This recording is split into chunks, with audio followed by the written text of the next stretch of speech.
Kasus narkoba yang melibatkan mantan Kapolda Sumatera Barat Irjen Teddy Minahasa telah P21 atau selesai.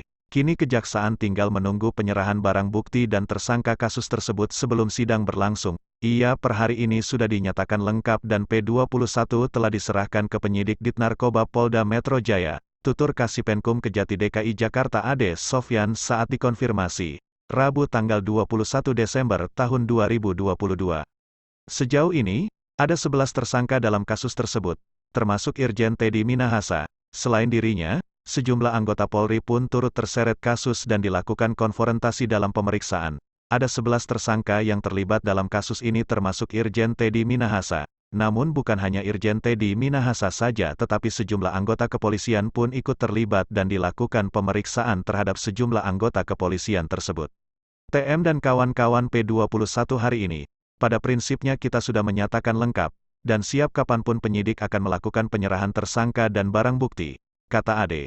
Sebelumnya, Irjen Teddy Minahasa diduga mengatur penjualan barang bukti narkoba sebanyak 5 kg. Terungkap, Teddy Minahasa mengambil sabu saat pemusnahan dan menggantinya dengan tawas. Perihal itu disampaikan oleh Direktur Narkoba Polda Metro Jaya Kombes Pol Mukti Juharsa saat konferensi pers, Jumat malam, tanggal 14 Oktober tahun 2022. Iya, diganti dengan tawas, ujar dia.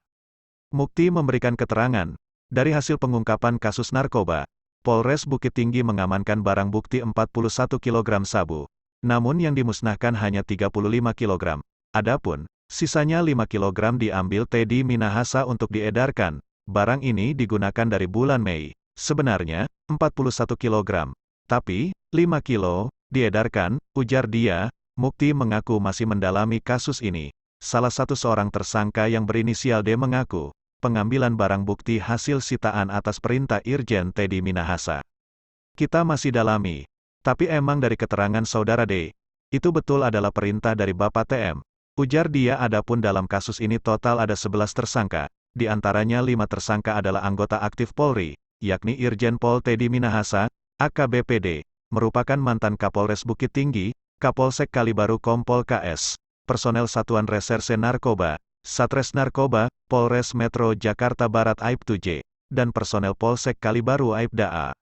Sedangkan 6 tersangka lainnya adalah warga sipil yang masing-masing berinisial HE, AR, L, A, AW, dan DG. Para tersangka dijerat dengan pasal 114 ayat 3, subpasal 112 ayat 2 junto pasal 132 ayat 1, junto pasal 55 Undang-Undang Nomor 35 Tahun 2009 tentang Narkotika. Lembaga Perlindungan Saksi dan Korban, LPSK, memutuskan menolak pengajuan Justice Kolaborator AKBP Dodi Prawiranegara, Syamsul Ma'arif, dan Linda Pujiastuti.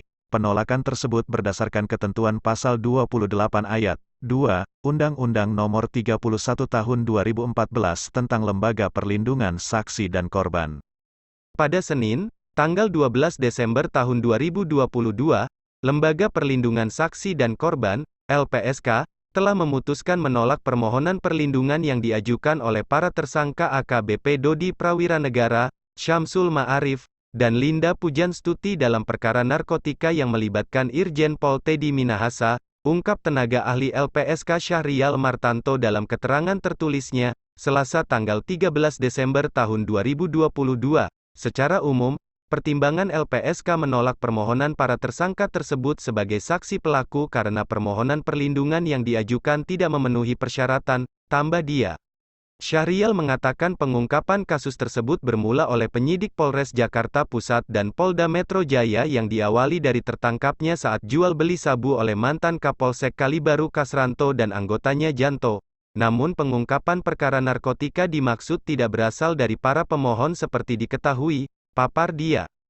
Tidak hanya menolak, Syahrial juga meminta kepada penyidik Polda Metro dan Kejaksaan Tinggi, Kejati, DKI Jakarta agar kasus narkoba yang melibatkan mantan Kapolda Sumatera Barat Irjen Teddy Minahasa turut mendapatkan perhatian khusus, dengan memisahkan para pemohon dengan tempat penahanan Teddy Minahasa serta menjamin keamanan para pemohon selama berada dalam tahanan, kata dia.